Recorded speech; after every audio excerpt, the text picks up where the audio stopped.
Hey, this is Tony Soprano, and you're listening to Jersey Boyz Podcast with your hosts, Dave Sturchio and the Ernst boys. I mean, I could give a shit about the Cowboys. We're in New Jersey. These guys got balls being Cowboys fans in Jersey. Anyways, enjoy. Or whatever. How about this, Cowboys? What's going on, everybody? Cowboys Nation, what is going on? It is another episode of the Jersey Boyz Podcast coming to you right here from Chop Sports Media, of course, the YouTube channel. Dave Sturchio, nationally known comedian Bret Ernst, and of course, the Grinch, Keith Ernst, in the building, back for season number 5, number 5. We're excited. Last time we talked to you guys, it was at the end of May. The schedule just came out. We all made the Cowboys go 17-0, and we're winning the Super Bowl and all that good shit with our predictions. But now we are officially in it. It's training camp. It's the first week of the preseason is come and gone already, which is kind of crazy to think about. But first and foremost, Bret, how we doing? How's life post Cobra Kai release? Everything's good on your front? Yeah, everything's good, man. First 5 episodes, we were pretty well received. We're going to release another 5, I think, in November, and then another 5 after January. So I'm still riding it, man, even though it's over. Wait. There's only 10 There's 15 episodes? I thought there was 10. No, there's 15. Oh, damn. Shoot. Okay. Listen, Miyagi is paying good, man. Good shit. good stuff. But all right, glad to hear on that. Keith, it's been a while since we talked. Obviously, we talked a little bit during the Rams preseason game. How are we doing over there on the left coast? It's good. No one really gives a shit about my life. Let's get to the Cowboys now. Let's go. My brother fucking, we were down in Florida last weekend. He just throws $20 to get the free drink at the bar. We were at the Hard Rock, and he hit almost $400. He didn't even know what he was doing. No clue. What were you playing? Video Keno? poker. I don't know. I just Keno is like that game they played at the end of Vegas Vacation where he's like, I won the money. Yeah, I mean, people hit on that all the time. They just pick random numbers and then they come in. Listen, I don't know what I mean.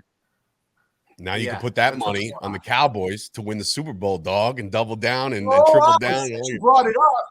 Since you brought it up, Bret, why don't you tell him the bet I put in? Yeah, he bet against us in preseason. Yeah, I took the Rams. You gotta be a real. He called it. He said exactly how the fucking game was gonna go. Yeah, I literally said I don't trust Trey Lance starting most of the game, and the Rams at home were getting 4.5, which really it's not really a home game for him, by the way. But anyways, so yeah, I didn't put much. I just put $100 on it, but still though, You got to be a true degenerate to gamble on preseason football. I'm sorry. Actually, that's I know this team, man. How many times have I said, if you go back in the past, especially when Danucci was playing, where I was like, bet against the Cowboys, and they fucking lost almost every game. So, damn, bro. So, look, we're talking about that segue into our first preseason game. Now, obviously, Cooper Rush got the start. He was in there for about 5 minutes. Literally real time. It felt like he had one drive. But then the rest of the game went to Trey Lance. And, Keith was at training camp, boots on the ground. He was the one to tell us, hey, Trey Lance is no good. So he saw it firsthand experience from Oxnard. And then we kind of saw what Keith was seeing, I think. Now, I know you don't want to get too overcritical, but Keith, I'll start with you. Your analysis of a Trey Lance-led Dallas Cowboys football team. Okay, so when I went to training camp, I noticed in just basic drills how inaccurate he was, and that's what scared me. I mean, but they were, they have all these different drills where they'll have like, 3 different holes, and you got to run through the bags and then throw. They have easy ones, hard ones. He wasn't hitting anything, dude, nothing. So that's why I was commenting on him. I just didn't see any accuracy. I mean, he's overthrown receivers. He looked terrible. But I was there, day 2 of training camp, so I'll cut him some slack. Now I want to just talk about his performance in the game. He actually played better than I thought he would. Because, there were a couple drives where we had drop balls. And it got cut off on him. So and that hurt him in some of those drives. But I'll just put it simple, plain and simple. We had 4 interceptions. Meaning we picked the ball off 4 times. The Dallas Cowboys themselves had no turnovers, and we still lost. So that just shows you the offense that Trey Lance runs. It's very conservative. He couldn't hit any deep balls.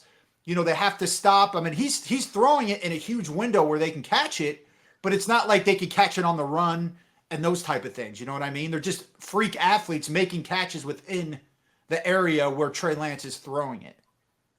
Bret, your assessment on Lance's offense? I agree with Keith. I had to go back and watch some of it because for some reason my the Fubo, whatever it was called, wasn't doing it because I used Keith's code and it was in LA, so it was blacked out. Back what Keith talking about though, there was a 4th and 4, I think, where Trey Lance just missed them completely.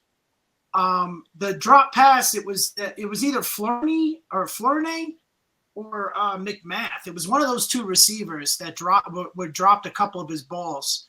Yeah. Like he said, he didn't turn it over. He made some good plays on the run, which we know he could do that. But I was very happy with Cooper Rush, though. I was looking up his stats. He was 2 for 3 for 44 yards. And it all came on one bomb. Yeah, he's a solid backup, man. He's a solid backup, and a lot of people were questioning, like, hey, the Trey Lance this is his backup quarterback job to lose, and people forget how good Cooper Rush played when he was inserted in there while Dak was down, and we were winning football games in the regular season. It wasn't like, insert him here in preseason game 2 and see him light it up against backups. No, this guy was capable of winning football games without Dak Prescott there, obviously. So here's my concern, though, and me and Keith were talking about it. Like, Cooper Rush was pretty solid in the last offensive team that we had. Now, I don't know if this Texas Coast offense is going to suit him well. So that's why I was glad to see him, go long. But he only threw the ball 3 times. So the next game, I'm really interested in seeing how he is in this type of system. Because, when he did well, it was in what's his name system, the old offensive coordinator. Kellen Moore, yeah. Kellen Moore. But I think to get a good solid backup like Cooper, man, it's pretty hard. The question that's going to happen, though, that I think we should discuss, I know you have other things. We are loaded at receiver. Loaded. And the question is, are we going to keep 5? Are we going to keep 6? Because, look, if we're going to keep Trey Lance, he's got to go back to development. We got to keep Cooper Rush as the backup. We keep the 2 quarterbacks and open that space up instead of dressing 3. Because everybody wants Trey Lance to be great because of our key, but I don't know if it's really coming, What I would say to that is, number 1, I don't want to see Cooper Rush. I want them to keep playing Trey Lance more than they give this kid. And I think they will. We know what Cooper Rush is. I know you're talking about the offense isn't that much different than Kellen Moore's. No, it is. It's not different. It's a lot. A lot. They came out and said that, and you saw it last year. Even Zeke, who didn't play in Kellen Moore's offense, has talked about how similar it is that he's back now. But but as far as Trey Lance goes, the one thing is for certain: the kid's a fucking athlete, bro. I wouldn't mind seeing him as who's the Saints guy that they use all the time? Taysom Hill.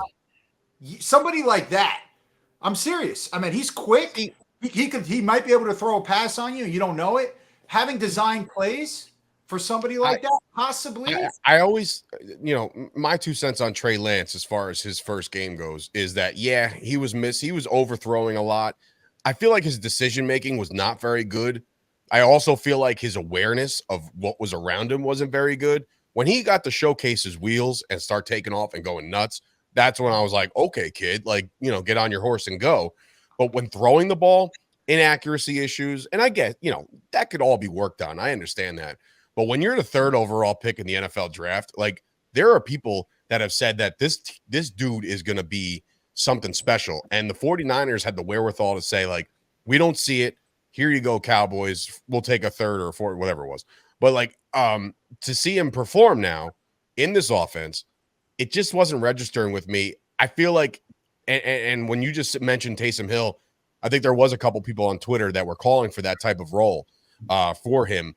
And I'm thinking to myself, like, the Saints, it just doesn't seem like the Dallas Cowboys are the kind of offense that can have a gimmick player come in and ruin the, I don't want to say ruin the monotony or ruin the camaraderie, but like ruin the flow of a game.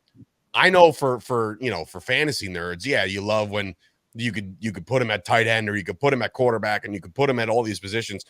And Trey Lance is an athlete, and I think he could do a lot of good things.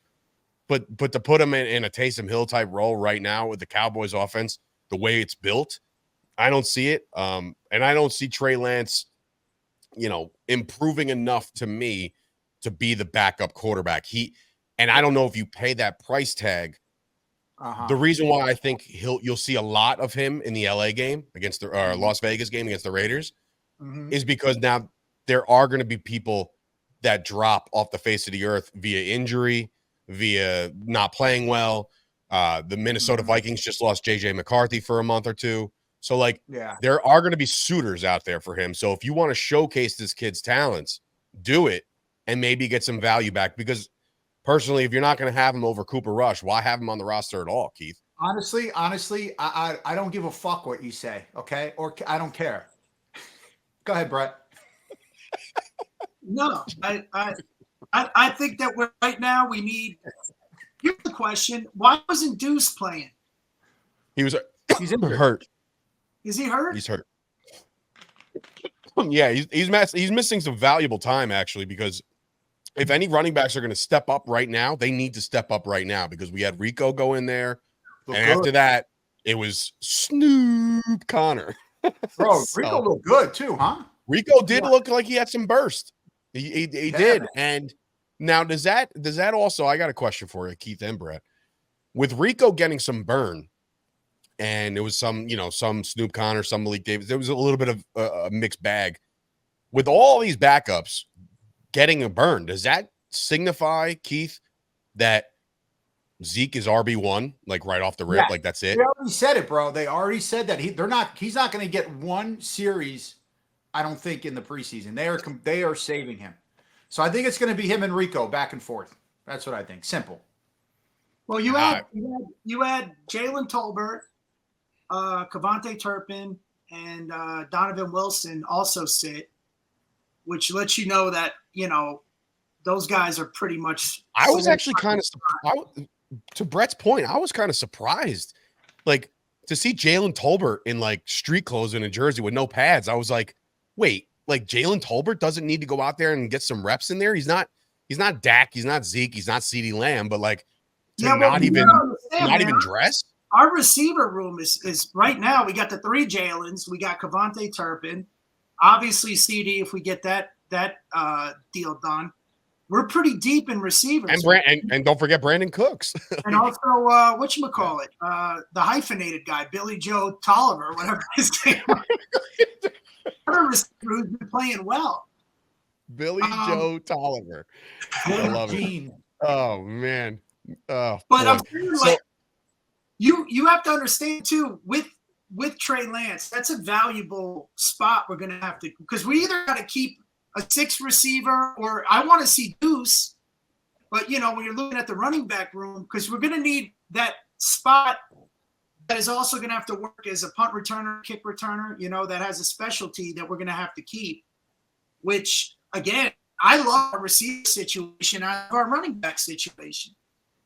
But yeah, I mean, right now, Jalen Brooks looks great. And by the way, you were referring to Tyrone Billy Johnson. By the way, not Billy Joe Tolbert. Same guy. But yeah, I mean, McMath is probably not going to make his way onto the roster. Too many drops. You drop the ball. Well. It's so funny because it's like we're such like couch critiquers. Like as soon as somebody, I was watching, I forget what game it was. I was watching either the game that was right before the Cowboys on Sunday, and somebody fumbled, and like the first thing out of my mouth on the couch was like, "Man, he's cut." Like he's cut, he's gone. Like you can't fumble in a preseason game. Forget it. If you're in the game in the fourth quarter and you fumble in a preseason game, you're gone. It's over. Like that was your spot. That was your chance. There's a tempo they have to get used to. So the first game is because we had a pretty good showing in the joint practice with the Rams. A lot of guys play good. The next game and the next 2 preseason games are going to tell. I'm going to this Raider game, and I've really been following. I know I sent you guys the Vach Lombardi and Brian Brodus breakdowns. I've been watching those, man, and I like that kid Vach or Vach, whatever his name. Vach Lombardi's one of the better ones out there in new media. Wow, man, and it's interesting to see. I have a bunch of notes today, but I'm like I said, I like preseason for this stuff, man. So you mentioned one thing, Bret, and we're probably obviously it's a no doubt or no brainer. Cavante Turpin is our kickoff returner, punt returner. Keith, how do you feel about this new kickoff shit? I'm excited. I like it. Yeah, it's like it's just so weird. Like you're standing 4 feet from the next guy. Did you already see the percentage of the returns now? It's so cool. No. Like you mean guys that take it out? Yeah, it's like 85% or 90% they're actually taking the ball out now, whereas last year it was like 10% or something that they were taking. It's crazy. You can't even move until the guy catches the ball, which is bizarre. I want to see Deuce Vaughn back there returning that. That would be interesting. Cool, Yeah. bro. Here's why I don't like it. Perfect for him. He's so little. He's going to scamper through people. Here's why I don't like it. I made a career out of being the wedge breaker. I was the wedge breaker in Little League. Even in high school and in college, I was always breaking. Huh? So was Bret's mom. My mom got a scholarship for wedge breaking. No, I loved that, but other than that, yeah, I agree with Keith, man. Like somebody like Deuce back there, just scampering through those holes. Yeah, dude. It's exciting. You never know. Yeah, he might get lost in the shuffle. Like the ball on the 25. I didn't really see anybody break anything yet. I mean, I think there was a couple. I think the Jaguars or somebody ran one back. Somebody house called one. I just don't remember who it was. But listen, new innovative things. There has been I believe there was a return in one of the games. Yeah, I think it was the Jaguars, if I'm not mistaken. I could be wrong, but I think there was a return. Because really, I mean, it's the line of defense. I mean, as soon as you get past that, you're gone, right? I mean, they're right there. So can you hear my brother? Is Keith clear on you? Because he's muffled on me. Yeah, I hear him. He's just got to lower on the mic, but we'll just not talk over each other, and then it should be fine. So, so you mentioned the deep wide receiver core. And it obviously starts right now with Brandon Cooks and then Jalen Tolbert and then the who's who of our preseason. I mean, look, when you're somebody covering the Packers, if somebody told you who Jalen Brooks is, they're gonna be like, who the hell is that? Right. So we know these guys because of preseason and the reps during training camp. But clearly we're awaiting this CeeDee Lamb contract to unfold. I don't know how the dominoes are supposed to fall. Like I thought for sure that Dak had to get taken care of first to open up the room.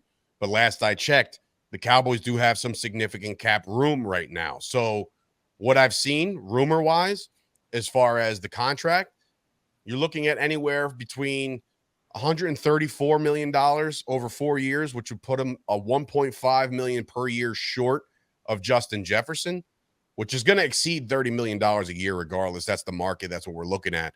But Keith, do you think the holdup is that he wants to be the highest paid receiver, or do you think it's the guaranteed money? What do you think is the dragging foot component here of this contract? Before I answer this, I fucking hate this talk so much. This depresses me. It really does. It depresses me. The money, yeah. If they can keep all the contract talk of these motherfuckers making millions of goddamn dollars at a hush, I don't want to hear it. I don't want to hear that him making $18 million isn't enough and it's disrespectful. I don't want to hear that fucking shit, okay? But to answer your question, yes, I think he wants to be paid at least top 3 highest paid wide receivers in the NFL, and I could give 2 shits. And I'll tell you right now, and I said this before, and I've said it on social media, somebody please tell me the last Super Bowl winner that had the highest paid wide receiver on their team. And Cooper Kupp does not count because he got that contract after they won the Super Bowl. Okay? Stop this me shit. The only person that deserves that money that's proved it is Patrick Mahomes. That's it. There's nobody else in the NFL that I would even consider giving a blockbuster contract to right now. Sorry. Well, I read somewhere that if we give CeeDee, Dak, and Micah, those three players will be taking up almost 60% of our cap, which is crazy. It is crazy, but again, so we got to prioritize. And again, I can't stress this enough with the fans out there that are losing their patience and they're saying, oh, it's not worth anything. Dak isn't worth anything. You just watched a Dallas Cowboys offense without Dak Prescott. I understand there's backups and I understand there's not a lot of starters playing. But if Trey Lance or Cooper Rush is your answer to not having Dak Prescott, you're all high as a kite. Well, I'm sorry. That's what I said. We got to prioritize. Like if I had to prioritize, it would be Dak, Micah, and then CeeDee. And I would probably go Dak, CeeDee, Micah, because I love Parsons. Micah's a once in a lifetime defensive player, man, and to have him in open zone, because our defensive line, our pass rushers, I mean, we're not that deep. We didn't get home until the fourth quarter, and that was our fourth stringers that got home to register a sack. But Keith, you mentioned the defense. Go ahead. Sorry, Bret. The point is our receiving core right now, and to Keith's point, these mega receivers, mega running backs that are paid for not other than Christian McCaffrey, but they didn't even win the Super Bowl. I can't think. I like my brother said. I mean, look what Mahomes was working with. He had a good running back, a solid running back. He has a solid receiving core, but it's not crazy money. And we have to think about that. And for me personally, I would do Dak, Micah, and then CeeDee Lamb. And look, if CeeDee thinks he has to be the highest paid receiver in the NFL, then I'm okay with trading him, getting some first picks and saving the cap space. If I have to pick out of the three. I mean, to me, there's no situation that would warrant a trade of any of these guys. That's just we me. Can't keep all three, Dave. We're not but you can. You can keep all three. And there's a way to do it. And then there's this salary cap Olympics bullshit that you can actually spread it, kick the can down the road, all that shit. And look, we're gonna have the same goddamn conversation next year when Micah, who is signed through next year, so like he has a contract through next year. He's going to be getting his, right? So he's going to be the one holding out training camp. It happens every year. And this happens when good teams draft good people. Like everybody's like honing in on like, say it again. We're not the only one going through this. I mean, San Francisco's. No, I know. And what you could see, and that's the thing. When you're the Dallas Cowboys, it's polarized and people talk about it a little bit more and they think there's some kind of like dissension upon the ranks or they're just going through it. No other team's doing this, where Brandon Ayuk has narrowed his team search down to the Niners or the 49 or the Steelers. And then you look at guys in New York and with the Jets asking for trades. He just got there at Easter and he wants out already. You know what I mean? So it does happen. The Cowboys are polarized and that's just the way it is. That's the world we live in, where everybody under the sun wants to talk shit. And that's fine. But let's talk about the bright spots, man. I mean, how many of these rookies have been showing out? I mean, I think Tyler Guyton should start myself. Okay, he probably will. I think that's ready for this. Just to throw a stat at you, he played how many snaps he did play. He did not let up one quarterback pressure, not one. So Guyton had himself a day, which exactly what we need. And like, it's almost as if like, shit, did the Joneses do it again? Did we land like a monster offensive lineman in the first round where we're like, at the end of it, we're like, God damn it, it's not sexy, but God damn it, it's good to have, especially when you lost Tyler, what the fuck? Tyron Smith last year. So, but go ahead, Bret. Oh, I'm saying that's the one thing we do is we know you got to give the Jones credit. They know offensive linemen. They do. As I drop a bottle. Right now it would be Guyton. I was looking at left tackle, Smith at left guard, Hoffman at center, Zach Martin at guard, and then Terrence Steele at right tackle. And I heard that kid BB is like a house. I heard he's moving. Well, Connor Beebe had another great grade based off of the guys who break down film across YouTube and guys like Lombardi and everything like that. Beebe had himself another solid performance in a game situation. Finally, it's not just practice. So we'll look to see if he can, double down on that against the Raiders. But to me, and I said this to you guys when we drafted the kid, I said, this is going to be our center. I truly believe that. Like his snaps moved over to guard towards the end of the game. He played a little both, but he will be getting first team reps this week in practice. I want to say at center. And well, who's your center then, Keith? Hoffman. For now. Yeah. I mean, my question though, that's one of the issues I saw at camp as well, was his exchanges and his low snaps. He's not ready, dude. They're not going to throw him in week 1. No way. Unless it's desperate. Unless it's desperate, then yeah, Well, the only way it becomes desperate is because they're injuries, and that's it. Yeah, exactly. Is Tyler Smith a natural guard or tackle? Tyler Smith? Yeah. I believe he was a tackle. They were a tackle, but we moved him to guard, and he just flourished there. You can kick him out if you needed to, but we don't really need to right now if Guyton's playing the way he's playing. Well, I mean, but so that's the only thing. Terrence Steele, right? I mean, if we move Terrence Steele is, then put BB. Terrence Steele's been there for quite some time now, so he's going to probably be your day one starter. I don't know. I'm glad though that we have this problem on the O-line. That was a big concern for me. Yeah, I mean, like I said, we lost Adoga for a little while, so that's going to hurt as far as depth is concerned. Josh Ball played pretty well. Huh? Adoga was getting beat up in camp. He was. But again, if you were looking at from the outside looking in, as far as if Guyton wasn't going to be your day one starter, which I always said he was going to be, it does hurt that we have to throw him right into the fire now, no matter what. You know what I mean? That does hurt when it comes to depth with the Cowboys offensive line. You don't want to do that because of injury. You want to do that because he's mauling motherfuckers on the practice field and in the preseason games. That's when you want to put him in there. But now you're putting him in there because we're down a guy. So that does make me a little alarmed. But not me. I'm glad. He's the type of dude that can just turnkey. And you got to get him in there as soon as possible so he can get the reps and just get used to everything. Because look, man, he was holding his own against Micah in practice.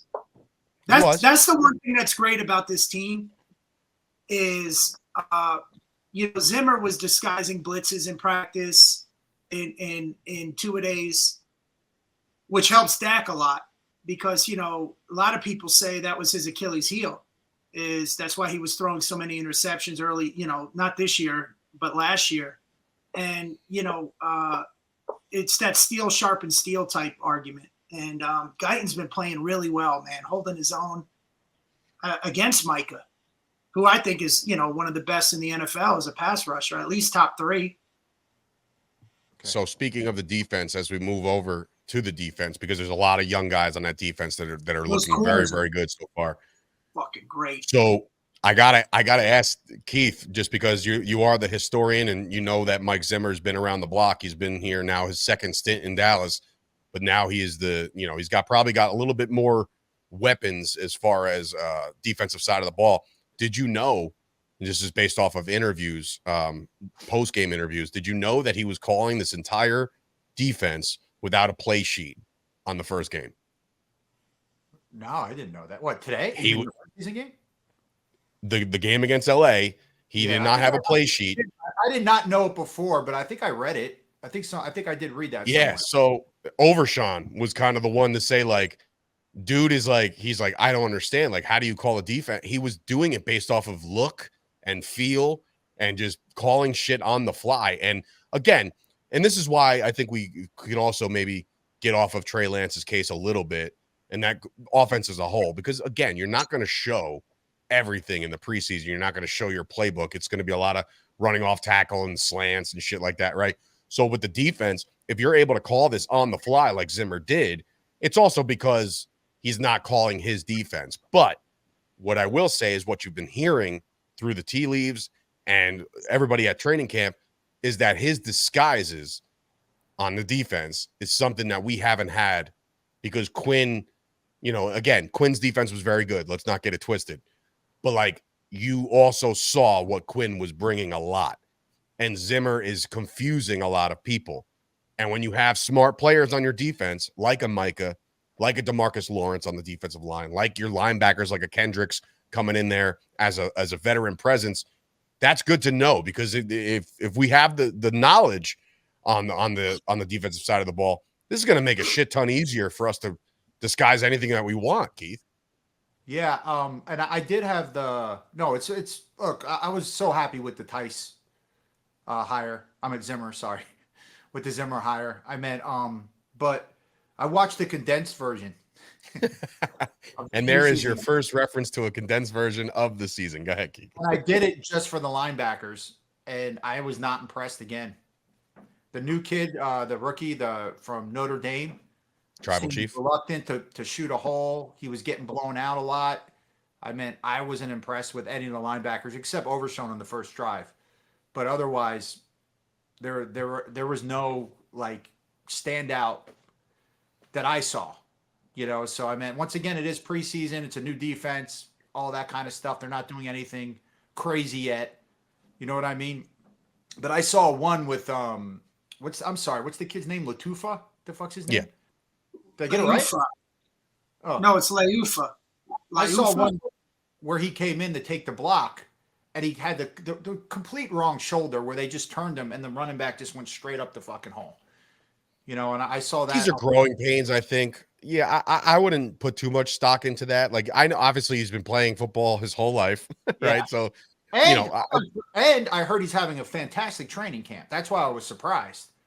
I thought he. Yeah, once you dial it up and once you put the game lights on, it's definitely a different ball game. You know what I mean? Like, and you're not playing against your backups anymore. You're not playing against your ones over there on training camp. You're playing against another professional football team. And if anybody's going to tell you that every professional football team is full of professional football players, it's Keith. He'll tell you that these are all pros, right? Like, so we can't write off the fact that like, yeah, it was LA, but it wasn't these guys. Like, these are all pros right now. And I get it. The preseason is full with a lot of guys that are going to be cut and won't ever play it down in the NFL when it really counts. But it was full speed. It was full speed, and I'm not really so concerned. I am very, very jazzed up about Overshown. I really am. And I know this is somebody that Bret really liked last year coming into the season. This dude, first of all, he's packed on a little size, which you needed, because if he is going to be playing in the box, you got to be a little bit bigger. I think this kid's knowledge and I think his smarts are what's going to really separate him outside of the fact that he's super explosive and he does get to the, approach the ball carrier very, very quickly. Well, I'm sure Bret is beyond pumped up about Overshown right now. To have him and Mike on the field at the same time is going to be fucking great. How did the kid Kendricks play? Did he even play? He didn't play. No. Yeah, Kendricks didn't play. And then you had what about Harvey? He played. He played, and he played okay. There was, in his snaps, he wasn't, nothing jumps off the tape, but nothing is glaring either. So that's another one that we got to keep. You know who I thought had the best of the front seven, believe it or not? Mozzie. Yeah, I do. I just the fact that the blocks he was taking, he was taking on 2 or 3 guys. He was getting pushed. He was doing what he should be doing. And he's the reason why we were stopping a lot of those plays, even though he wasn't in on the tackle sometimes. You know what I mean?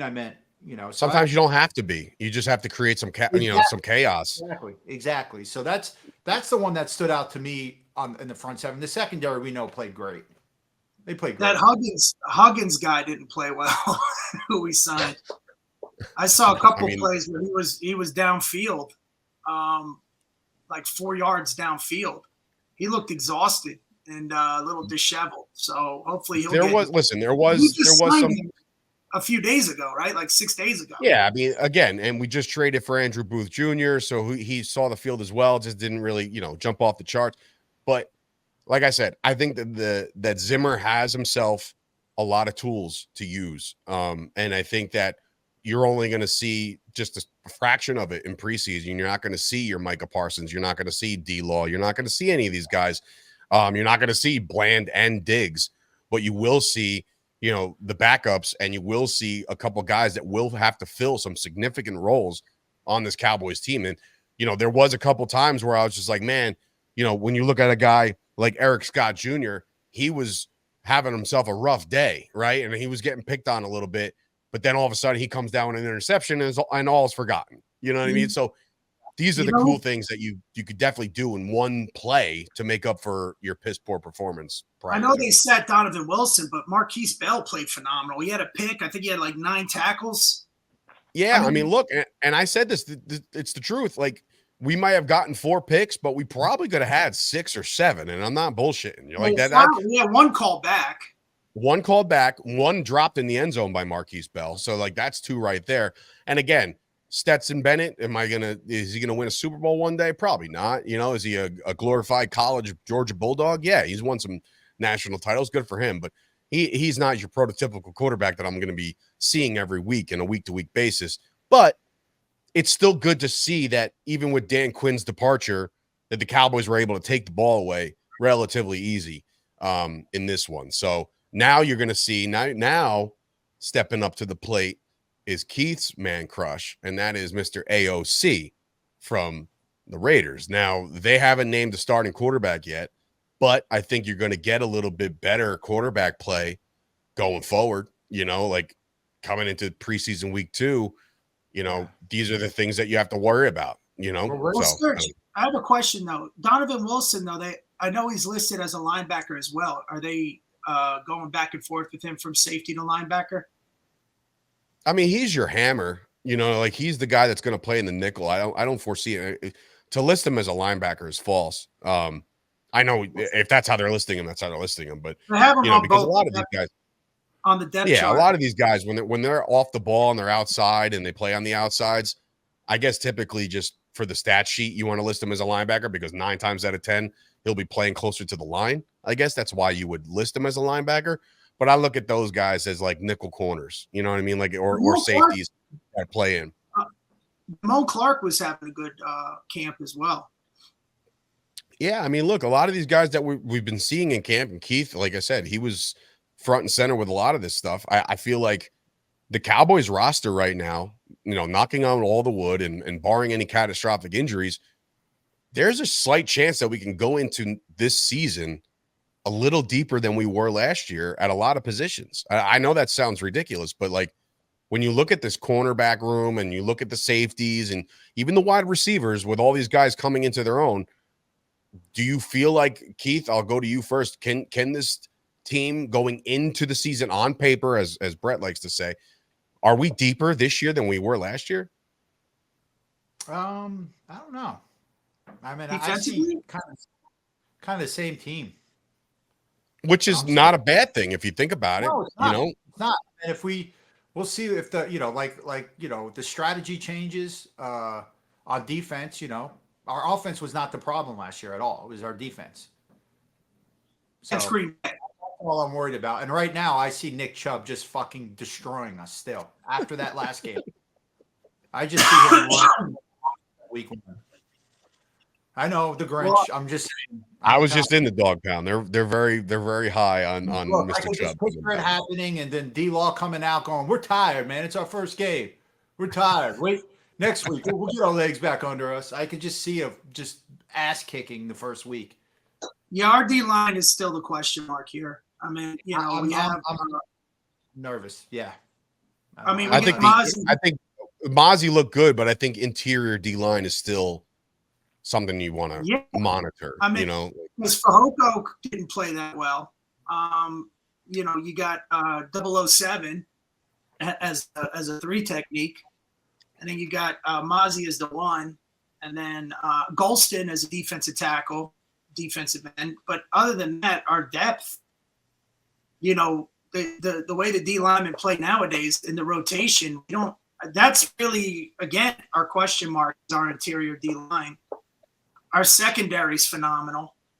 I don't have any like inside sources, but what I will say is I don't think the Cowboys are done adding talent to this team. If you remember a couple years ago, and it came up on my Facebook about Little Sturch got Little Sturchin a couple years back when we added Everson Griffin. And I was like, whoa. You know, like, we all were. huh?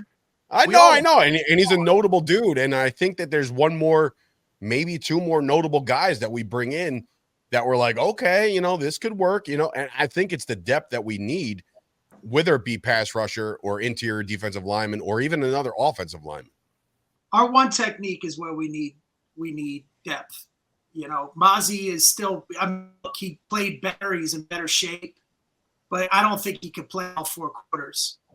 And unless, you know, you could bring in I don't know, like we don't have a lot of depth in our D line. We still need that big up the middle, holding up the, you know, the center and taking on a guard to bounce it out. We have speed on the outside, that's for sure. To Keith's point, you know, Mozzie was doing that. You know, he was taking on multiple people, and that's exactly what you want somebody like that to do. You know, clearly, yeah. Do you want him in the backfield to break up a run? Yeah, sure. But like, if he's able to open up a gap or two for our linebackers to get to that level, that would be great. You know, so that kind of is remained to be seen. But he can't play every play. He's no, not going to. He can't. Those days are gone. He can't. And you know what we did have in our glory days, you know, 40 years ago. No, we had legs. We had fresh legs in rotation on our D line. Was you know, under Jimmy Johnson. That was his big thing, and you know, that's obviously a concern on the defense. So, and the linebacking core, you know, if you can get a guy that can stuff the holes like that, like Keith's mom, you know. That's like he said, we're gonna be facing Cleveland and their running game, Chubb. And by the way, that always happens. Here's a good question, Keith. Who's the running back? All right, you're saying Chubb, but who else on there is gonna have? Because they always have a running back that has a big day against us. It's him. It's either Chubb, and you have to also obviously account for a very mobile Deshaun Watson. Dude, all I'm saying is that this Cleveland team, man, we're still talking preseason. I'm just talking about week 1 right now. Because I remember the 2014 team that should have beat Green Bay over the catch. Our opening game was against the San Diego Chargers, I remember, that preseason, and we were fucking awful. Our defense, they ran for like 300 yards against us. I mean, we just don't really know when you're talking preseason, right? But if I'm going to talk week 1, I'm just saying there is not a better test than we can have than the Cleveland Browns. I meant to see where this team is at coming at it. There isn't. I can't think of another team. Maybe the 49ers. That's it. Because the Browns, with their defense and offense, they're our worst nightmare.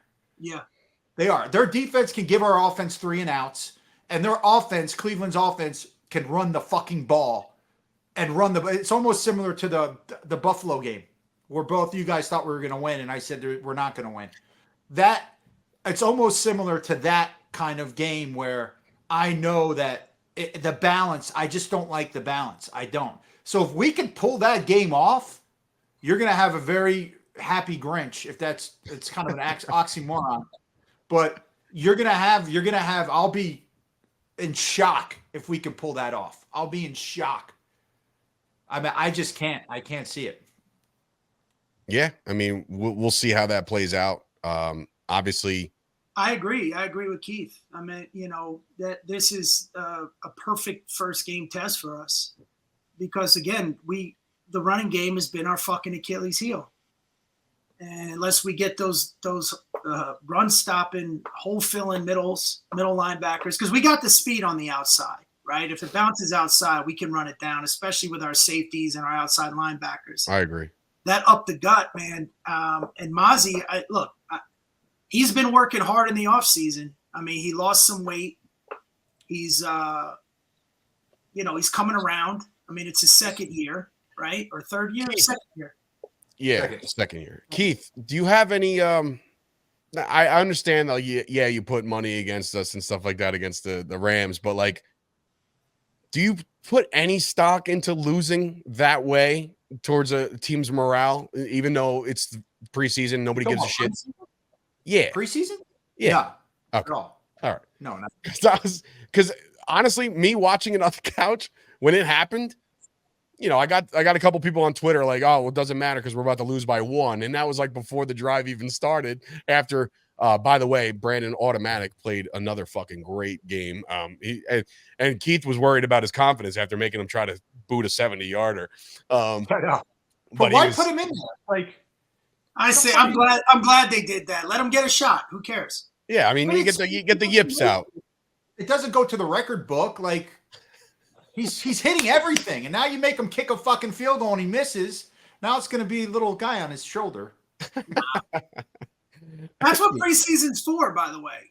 Yeah, of course. Work out the kinks. You're not exposed. Let me ask you a question, bro.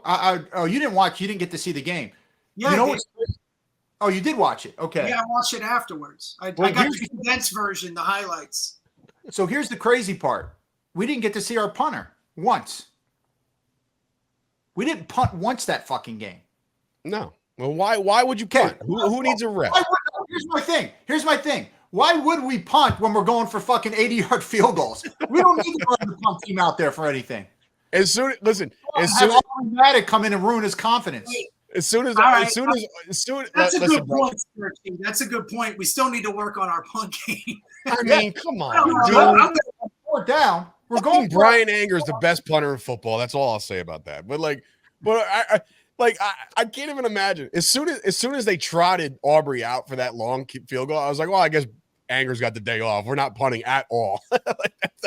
It's officially his off day. He might as well take his fucking shoulder pads off too while he's at it. Yeah. But yeah, that's pretty funny. But look. But so you know, the Raider game, they're already, I think, 8-point favorites, the Raiders. So, oh my God. All right. Look, all you gamblers out there, put your money on the Raiders to cover because we'll probably get the doors blown off. If Trey Lance is playing majority of the game, if we're going one half Cooper Rush, one half Trey Lance, it might be a little different. But if Trey Lance is playing most of the game, that's not a bad bet taking the Raiders. You're not man. What's AOC? Is he going to play the whole game? No, right? No. They have a quarterback competition happening right now. Right.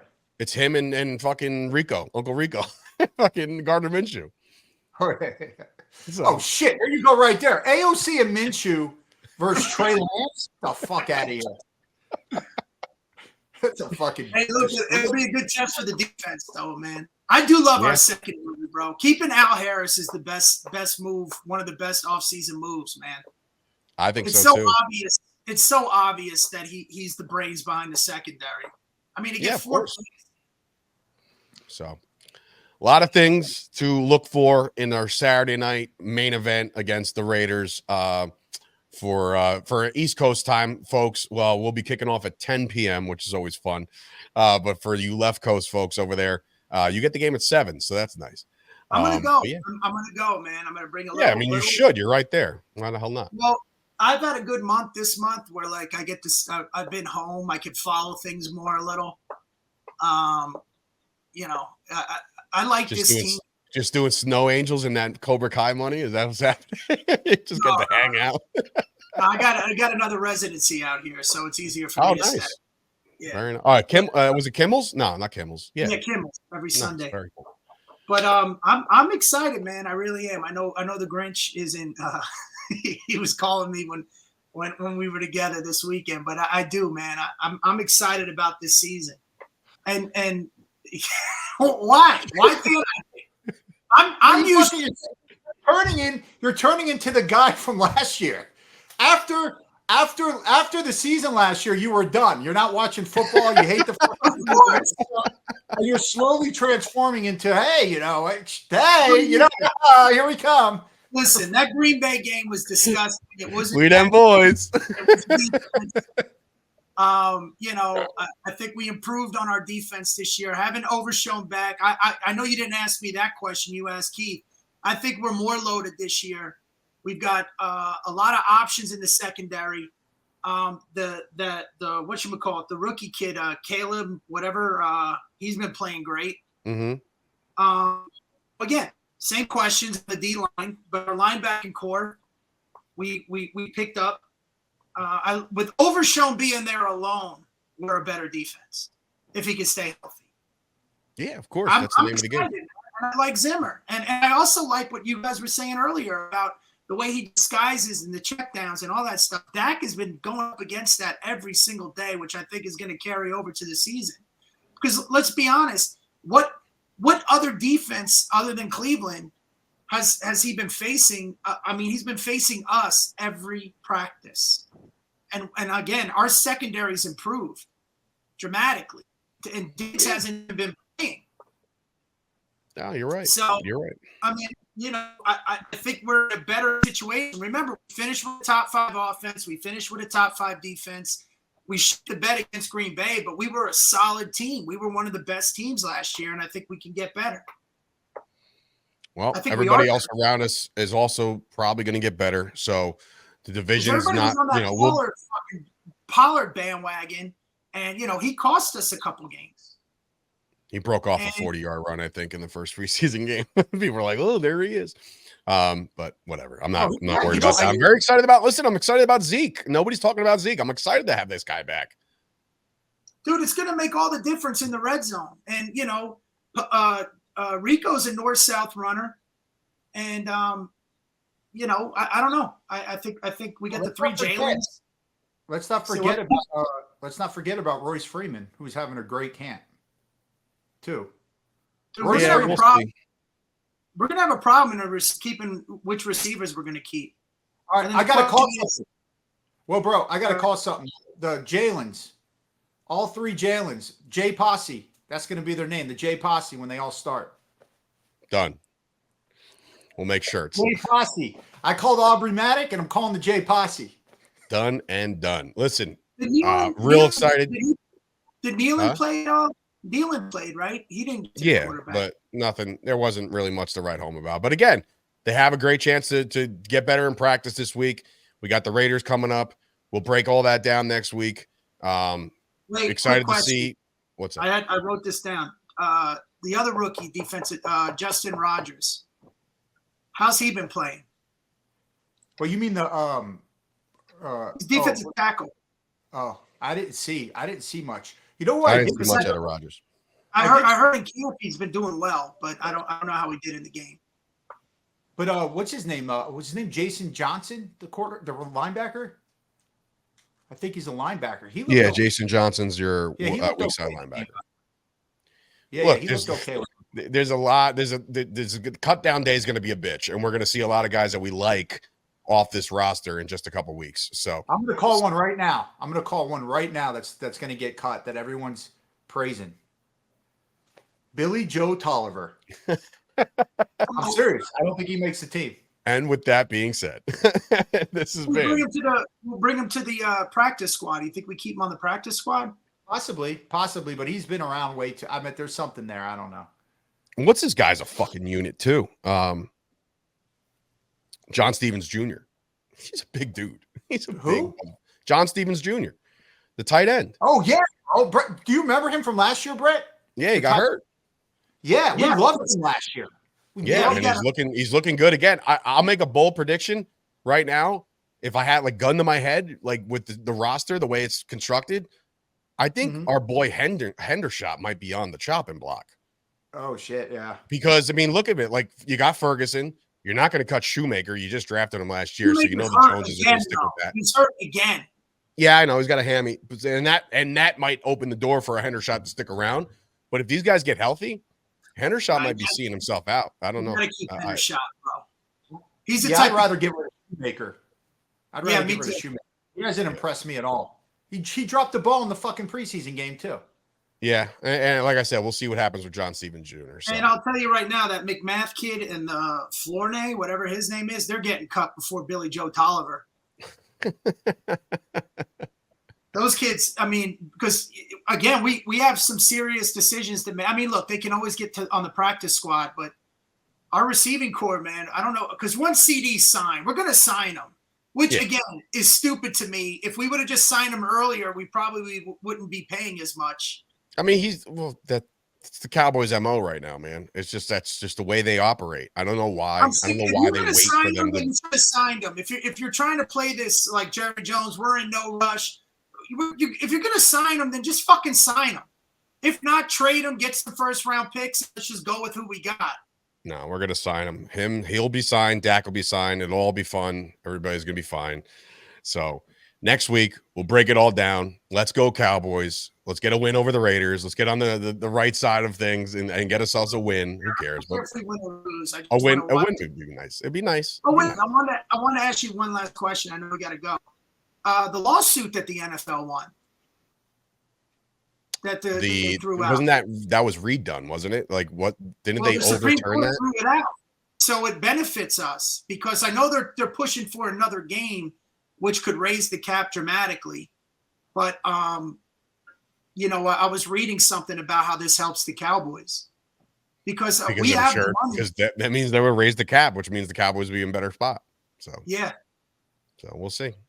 I thought you would know more about that, Sturch. You're all into the well, no, I know that there was a like a NFL Sunday ticket thing that they like came to agreement with, and then like they fucking overturned it, and I'm like, I didn't. Yeah. That shit doesn't.